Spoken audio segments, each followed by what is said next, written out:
Journalist TV news కి స్వాగతం. తెలంగాణలో భూ సమస్యల పరిష్కారానికి ధరణి స్థానంలో తెలంగాణ రాష్ట్ర రెవెన్యూ శాఖ మంత్రి పొంగులేటి శ్రీనివాసరెడ్డి అనేక అధ్యయనాలు, సమీక్షలు జరిపి కొత్తగా తీసుకొచ్చిన భూభారతి చట్టం రైతుల భూ వివాదాల పరిష్కారానికి ఎంతో ఉపయోగకరమని, ఎన్నో ప్రయోజనాలు ఉన్నాయని డీసీసీబీ డైరెక్టర్ మేకల మల్లిబాబు యాదవ్ అన్నారు.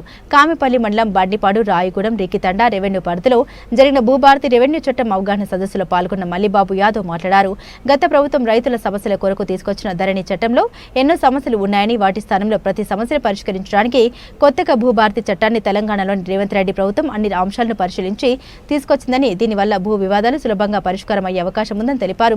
ప్రభుత్వ భూముల్ని పరిరక్షించడానికి కొన్ని దశాబ్దాలుగా పెండింగ్లో ఉన్న గ్రామ కంట సమస్యలు కూడా ఈ చట్టంతో శాశ్వతంగా తీరనున్నాయని పేర్కొన్నారు. ప్రతి వ్యక్తికి ఉన్నట్లే వారి భూమికి ఆధార్ నెంబర్ లాగా భూధార్ నెంబర్ కేటాయిస్తారని, కొత్త పాస్ బుక్లు జారీ చేస్తారని తెలిపారు. ప్రతి సర్వే నెంబర్కు ఎంజాయ్మెంట్ సర్వే చేసి ప్రతి నెంబర్కు గూగుల్ మ్యాప్ ద్వారా ట్యాగింగ్ వేసి భూమి సరిహద్దుల్ని కూడా నిర్ణయించే అవకాశం ఉందన్నారు. దీనివల్ల భూమి ఆక్రమించబడడం కానీ తప్పుడు రిజిస్ట్రేషన్ చేయడానికి కూడా ఎలాంటి అవకాశం ఉండదని చట్టం యొక్క ప్రయోజనాలను వివరించారు. భూమికి ఎలాంటి సమస్యలు ఉన్నా దరఖాస్తులు ఇవ్వాలని కోరారు. పరిష్కారం కేవలం 60 రోజుల్లో లభిస్తుందని, గతంలో ఏర్పడిన ధరణి చట్టం కొంతమందికి ప్రయోజనం చేకూర్చిందని ఆరోపించారు.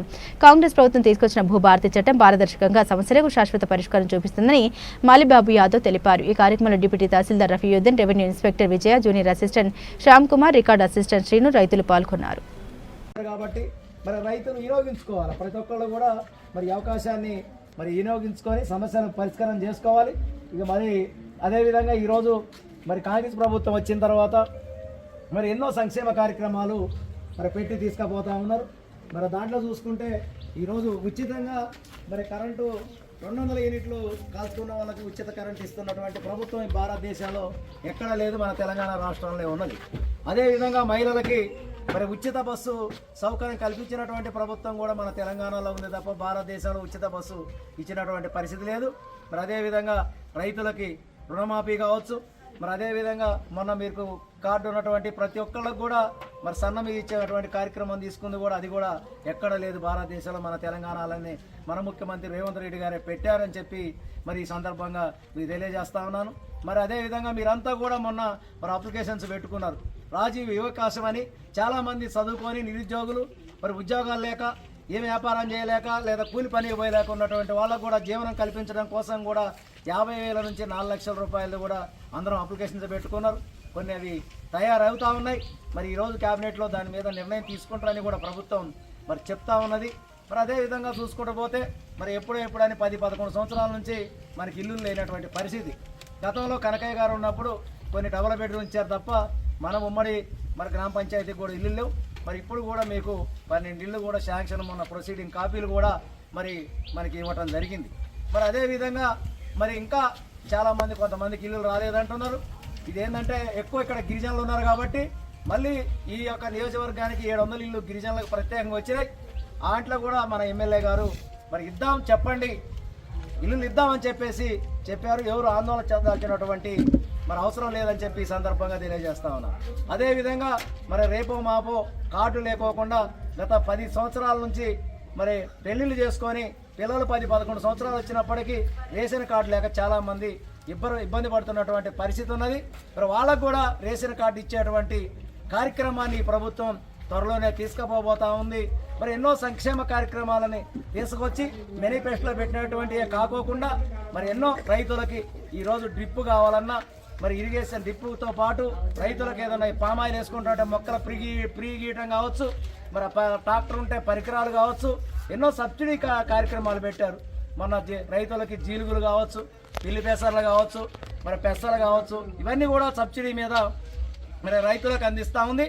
ఇది రైతులకి మరి పెద్దపేట వేస్తున్నటువంటి ప్రభుత్వం ఏమైనా ఉందంటే మరి ఇది రేవంత్ రెడ్డి గారి ప్రభుత్వం అని చెప్పి మరి ఈ సందర్భంగా మీకు తెలియజేసుకుంటూ, మరి ప్రధానంగా మన రైతులు మరి కొట్టుకొని తలకాయల వల్ల కొట్టుకొని పోలీసు స్టేషన్లో కేసులు పెట్టుకొని కూడా మరి ఇప్పుడు పరిష్కారం చేసేటువంటి పరిస్థితి ఉన్నది. కాబట్టి మరి అందరూ మన డీటీ గారు వచ్చారు మనకి, మరి ఆ డీటీ గారికి మరి ఆర్ఏ గారు ఈ యొక్క సిబ్బందికి మనం అప్లికేషన్ ఇచ్చుకొని మరి సమస్యలు పరిష్కరించుకోవాలని చెప్పి మరి ఈ సందర్భంగా తెలియజేస్తా ఉన్నాం.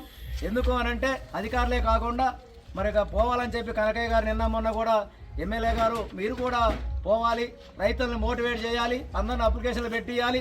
మరి ఎవరు పెట్టుకోకపోయినా తర్వాత మళ్ళీ మరి ఎంఆర్ ఆఫీస్ చుట్టూ మన ఎంఆర్ రావు గారికి డీటీ గారికి తిరగాల్సినటువంటి పరిస్థితి వస్తుంది. వాళ్ళు అందుబాటులో ఉండరు. కాబట్టి ఇప్పుడు గ్రామాలలోనే మీరు అప్లికేషన్ పెట్టి ఇచ్చేటువంటి మీరు చేసినట్టయితే మరి దానికి పరిష్కార మార్గం మరి భూభారతిలో ఉన్నది. ఈ భూభారతిలో మీరు ఏదైతే మీకు ఇస్తారో, మీరు ఏదైతే మీ యొక్క రైతు సమస్య ఉన్నదో, భూ సమస్య ఉన్నదో, ఈ సమస్యన్ని కూడా మరి మీకు ఇచ్చేటువంటి అప్లికేషన్స్లో మీ యొక్క భూభారతిలో మీ సమస్య పరిష్కారం అయ్యేటువంటి మార్గం ఉన్నది. కాబట్టి మరి మీరు అంతా కూడా అప్లికేషన్ ఇవ్వడం కోసం మరి రైతులను మోటివేట్ చేయాలి. మీరు కూడా సదస్సులో పాల్గొనాలని చెప్పి మన ఎమ్మెల్యే కోరం కనకయ్య గారు ఆదేశం ప్రకారంగా మరి మేము కూడా ఈ యొక్క సదస్సులకి మరి రావటం జరుగుతూ ఉన్నది. ఈ అవకాశాన్ని మరి వినియోగించుకోవాలి.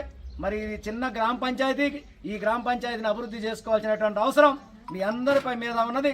ఈ పార్టీలకు అతీతంగా, ఈ రాజకీయాలకు అతీతంగా మరి రుక్కతండ గ్రామ పంచాయతీ మరి ఒక చిన్న పిల్ల లెక్క అంటే మనకి ఇప్పుడు ఏర్పడి కూడా ఒక 5 సంవత్సరాలు అవుతా ఉంది.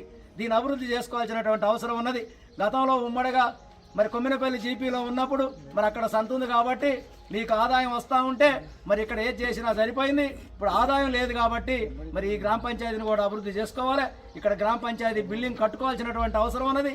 నీటి సమస్య ఉన్నది, ఇక్కడ కరెంటు సమస్య ఉన్నది. ఇవన్నీ కూడా ఎమ్మెల్యే గారు దృష్టిలో పెట్టి మరి రాబోయేటువంటి రోజుల్లో మీకు పరిష్కరించేటువంటి మార్గం చేస్తాం. స్థానిక సంస్థలు రాబోతా ఉన్నాయి. దాంట్లో కూడా మీరు ఆదరించాలి, అభిమానించాలి. మీ సమస్యల పరిష్కారం చేయడం కోసం ఈ ప్రభుత్వం మరి చిత్తశుద్ధితోటి పనిచేస్తూ ఉంది అని చెప్పి ఈ సందర్భంగా తెలియజేసుకుంటూ మరి నాకు అవకాశం ఇచ్చినటువంటి మరి అధికారులకు, మరి ఇదే విధంగా రైతులకు, మరి అదేవిధంగా మీడియా మిత్రులకు, పత్రికా విలేకరులకు అందరూ కూడా మరొకసారి ఉదయపూర్వక నమస్కారాలు. జై హింద్, జై తెలంగాణ.